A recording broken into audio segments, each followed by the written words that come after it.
We've obviously been talking mostly during the course of the program about the Israel attack on Iran. Iran now responding, missiles raining down in Israel. Most of them, it appears, based on the videos I'm seeing, the television coverage, appear to be shot down. Yael Eckstein joins us now, our friend IFCJ head. And I'll start with this. My understanding is, Yael, based on the staff, they told me that you were on your way to Israel and flying back from the United States, and they turned your plane around and brought you back stateside. What can you tell us about your personal experience before we dive in to the latest with Israel and Iran? Yes. Well, since October 7th, my biggest fear has been leaving Israel, getting locked out. You see how the airspace closes in a second, and having my family inside. So I've been leaving periodically, but only for 2 or 3 days. So I actually came to America now for a quick 3-day trip, important meetings, and I was on my way back to Israel. Around 3.5 hours into the flight, the pilot came on and said, Israel is right now attacking Iran's nuclear program. We have fear of hijack, and we have to close all Wi-Fi, turn around, and go back to America immediately. So I'm here in America. My family, I'm in touch with them. They're in the bomb shelter right now as we speak, with hundreds of rockets overhead.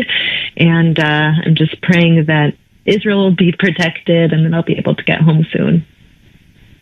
So what can you tell us, Yael, and thank you for being here with us, just about the current state of the Israeli people's mindset and how they're feeling about this? I mean, on the one hand, under threat, missiles coming in. On the other hand, the military precision, and it seems so far the tactical successes of this strike are truly almost miraculous in the level of what was accomplished here. So I wanted you to bring us into what the Israeli people are feeling right now. Indeed. Well, everyone's seeing this is really a story of David versus Goliath. Like, you have to look at Israel on the map and then look at Iran on the map. And Israel has been trying to protect our borders for the past 10 years at least from the proxy terror organizations that they've been investing in. We had Hezbollah on our border on the north. We had Hamas on the border on the south.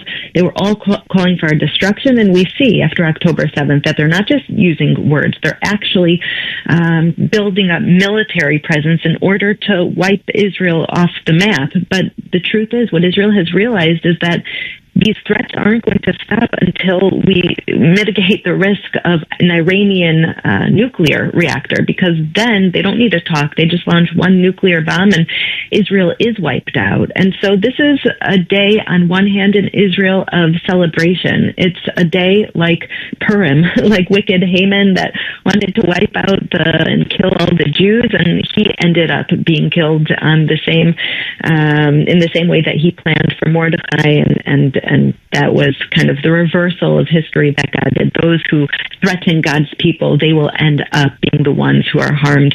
And so on one hand, we are celebrating that this huge risk of an Iranian nuclear bomb is right now what it seems like no longer an imminent risk, which means that we will survive, God willing. But on the other hand, the price might be very high. Right now, there are hundreds of rockets in the sky above Israel. We know that there's been hits, and we are just praying with all of our might. And, I have to also say that Israel really feels like we're doing this not just for Israel's survival, but that we're doing this on behalf of the free world, everyone who cherishes life, who values life. These mullahs and these Islamists in Iran, they value and cherish and seek death, and they've killed over 600 Americans, and they've threatened America, and they threaten Iran, and they threaten the moderate Arab countries. And so 80 years ago, 6 million Jews were killed by the Nazis, and the world sat silent.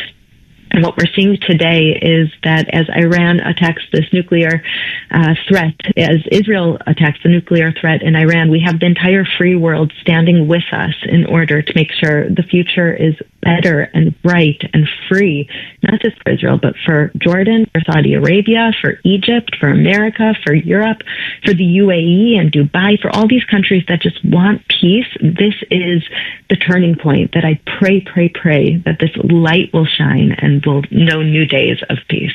Yael, you're a mom. You've got several different kids. I think one thing that the moms of America don't necessarily hear that much about or know is that most teenagers in Israel, go in to serve the IDF. I think that you have a child or multiple children that are either in the IDF or soon will be. I know it's Father's Day coming up in the United States this weekend, but for the dads and moms across America who don't really understand what that is like for every teenager by and large to be serving, can you explain how connected the people of Israel are directly to their military service, maybe in a way that people in America just frankly don't know and certainly isn't similar here? Yeah, definitely. Well, Israel is a tiny country. We're 7.5 million Jews in Israel. So how do we defend ourselves surrounded by 300 million Arabs? It's because every single person in Israel from the age of 18, actually until the age of 50, when they're doing reserve duty, until the age of 50, serve. So at 18, my daughter just graduated high school, and her entire class, when I was at the graduation, they went through and said which unit each one of them is going through in the Army, not which university they're going to. One is going to the Air Force. One is going to the Navy. My daughter is going to be a welfare officer for the soldiers and to help them. But every single 18-year-old in Israel is on the front lines in some way serving and protecting this country of Israel.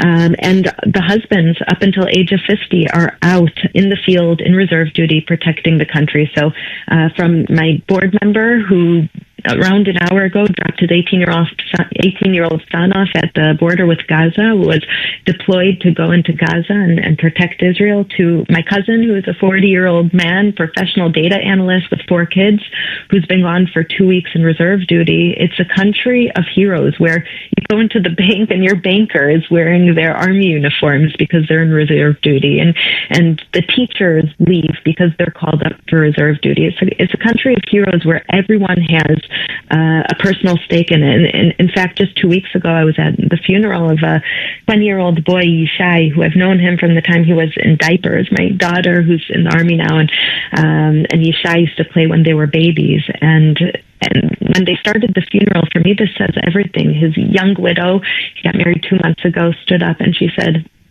you know, I always believe that God is good, that we are living prophecy, that he wants us to fight for peace and freedom. And if this is the cost, then let it be. And she opened up the funeral with psalms of thanksgiving, just thanking God for having a country of Israel, that the Jewish people could defend ourselves, that we can live in peace, that we could be resilient. And there's a very heavy cost. And I guess that's also why I feel like the work of the International Fellowship of Christians and Jews is more important now than ever, because our children are on the front lines and they're wearing their guns and protecting the values of America and the West. And it's really peace through force when all your neighbors want to kill you.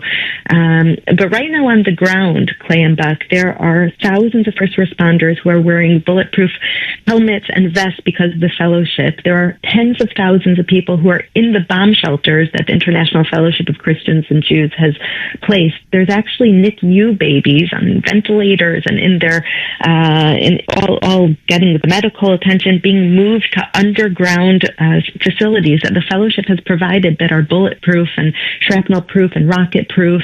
And so across Israel right now as we speak, I could confidently say at least hundreds of thousands of lives are being saved because of the fellowship's projects, and it's you and your listeners who have made this possible. So for anyone who's ever given a donation to the International Fellowship of Christians and Jews, I just want to take this opportunity to say thank you, thank you, thank you, because right now it's saving lives.